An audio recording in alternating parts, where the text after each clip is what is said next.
Top quality और consistent performance के लिए सिर्फ सिल्वर पंप नाम याद रखना। और तातारस्तान में यूक्रेन के ड्रोन अटैक को लेकर बड़ी खबर है, जहां शाहिद ड्रोन प्लांट को टारगेट किया गया है और यूक्रेन ने AN-196 ड्रोन से हमले को दिया अंजाम। प्लांट से टकराया यूक्रेन का ड्रोन।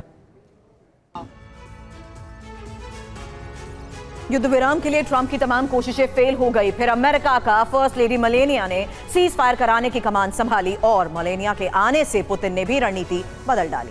अब अलास्का में ट्रंप और पुतिन की मुलाकात 15 अगस्त को होनी है। युद्ध विराम पर मंथन से पहले ही पुतिन ने बड़ा दाव भी चला, जिसमें ट्रंप फंसते नजर आ रहे हैं।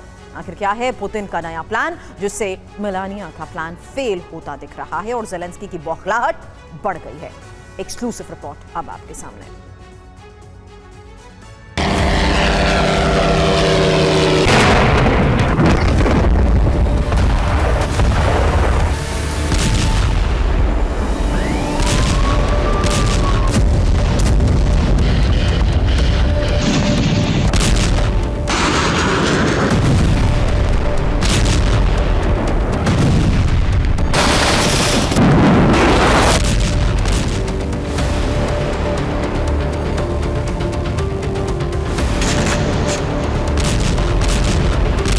तबाही रुकी नहीं।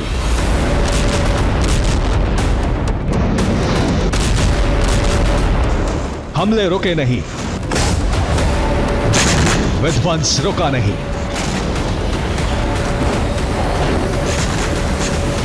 अब और तीव्र प्रहार हो रहे हैं।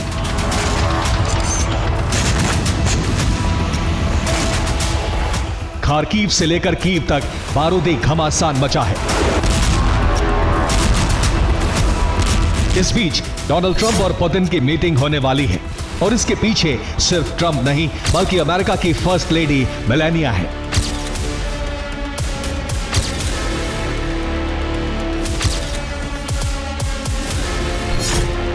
मेलानिया ने संभाली कमान।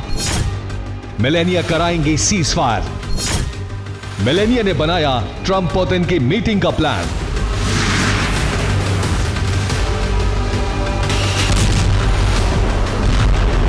मेलानिया की एंट्री से क्रेमलिन चौकन्ना हो चुका है।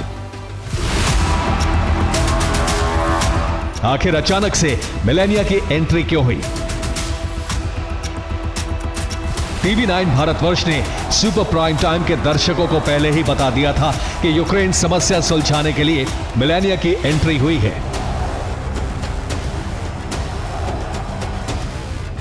मेलानिया की एंट्री के बाद अब पुतिन ने भी अपनी रणनीति बदली है। एक तरफ हमले बढ़ा दिए हैं, दूसरी तरफ ट्रंप से मीटिंग को हामी भर दी है। ट्रंप समझ रहे थे कि वो पुतिन को झांसे में लेकर आंशिक सीज फायर करा देंगे और बैकडोर से यूक्रेन को हथियार सप्लाई करते रहेंगे। यह प्लान ट्रंप के लिए मेलानिया ने बनाया था, लेकिन पुतिन ने 2 कदम आगे की प्लानिंग की है। पुतिन ट्रंप की मुलाकात अब अलास्का में होनी है। दोनों 15 अगस्त को मिलने वाले हैं। दोनों अपनी शर्तें एक दूसरे को बताएंगे,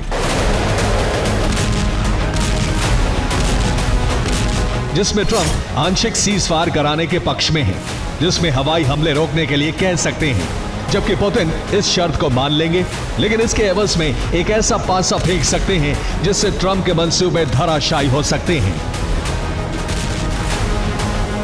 पुतिन का प्लान है कि अमेरिका रूस के कब्जा इलाके को मान्यता दे, इसलिए रूस मीटिंग से पहले ज्यादा से ज्यादा जमीन कब्जाना चाहता है।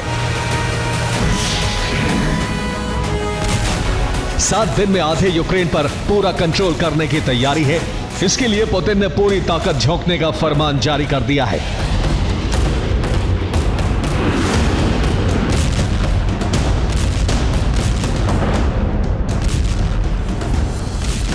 अब रूस ऐसे विध्वंसक हथियारों का इस्तेमाल करेगा जो पहली बार युद्ध में उतारे जाएंगे। यानी आने वाले 7 दिन यूक्रेन के लिए विनाशक साबित हो सकते हैं।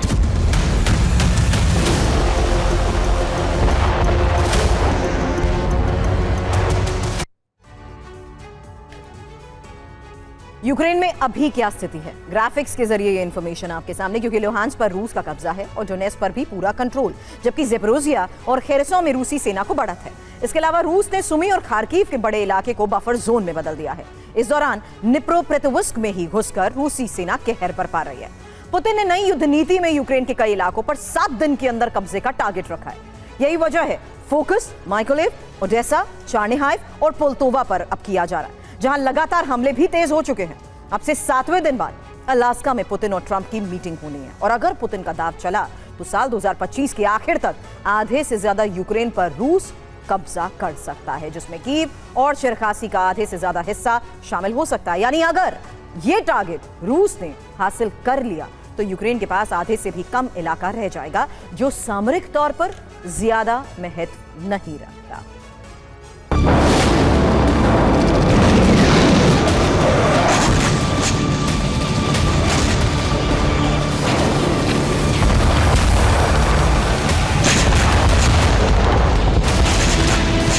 यूक्रेन में अपने ऑपरेशन को अंजाम देने के लिए पुतिन ने हमले बढ़ाने का आदेश दे दिया है।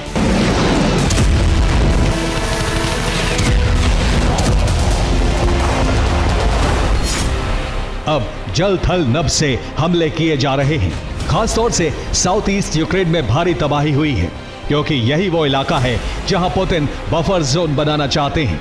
बफर जोन में रूसी सैनिक तैनात रहेंगे और उससे पीछे का पूरा हिस्सा रूस में मिला लिया जाएगा। दरअसल ये ठीक वैसा ही पैटर्न है जैसा रूस ने क्रीमिया में 2014 में किया था।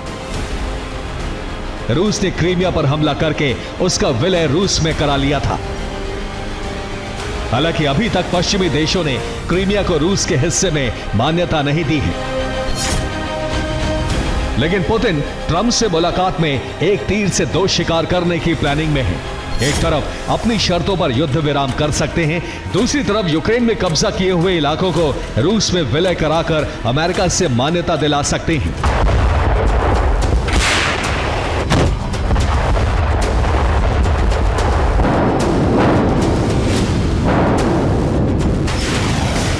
अगर ऐसा नहीं हुआ तो पुतिन यूक्रेन के संपूर्ण संहार का ब्लूप्रिंट जारी कर देंगे, जिसका विस्तार आगे बाल्टिक और नॉर्डिक देशों तक हो सकता है, जो रूस नेटो में टकराव का संकेत है।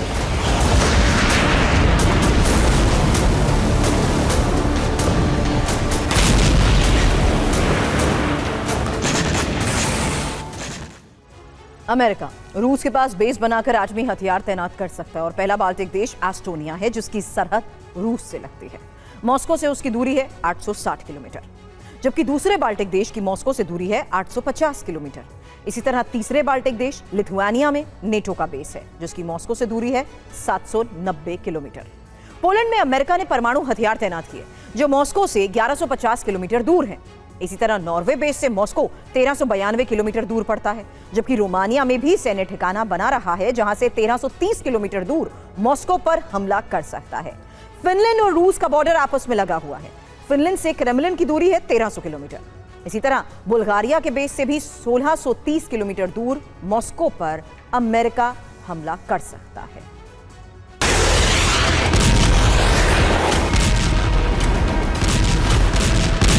पंद्रह अगस्त से पहले यूरोप में काफी कुछ होने वाला है। एक तरफ रूस ज्यादा से ज्यादा यूक्रेन की जमीन छीनने की कोशिश करेगा, जबकि यूक्रेन ऐसा करने से रोकेगा। इसके लिए नेटो फ्रंट लाइन पर आकर यूक्रेन की मदद कर सकता है। इसलिए नेटो ने रूस के पास वाले देशों पर तैनाती बढ़ा दी है।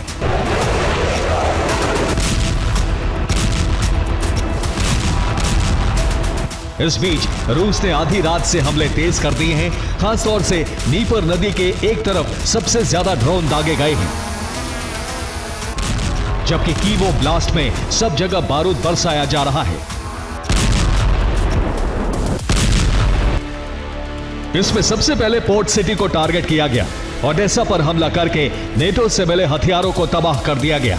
इसके अलावा रूस उस रूट को टारगेट कर रहा है जहां से हथियार फ्रंट लाइन पर पहुंच रहे हैं।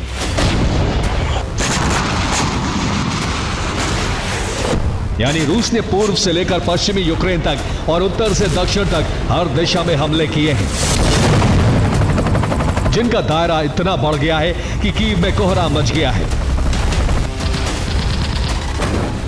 हो सकता है पुतिन ट्रंप की मुलाकात से पहले ही ज़ेलेंस्की सरेंडर को मजबूर हो जाएं। ऐसा हुआ तो ये भी रूस की बड़ी जीत ही कही जाएगी। Bureau report, TV9 Bharatvarsh.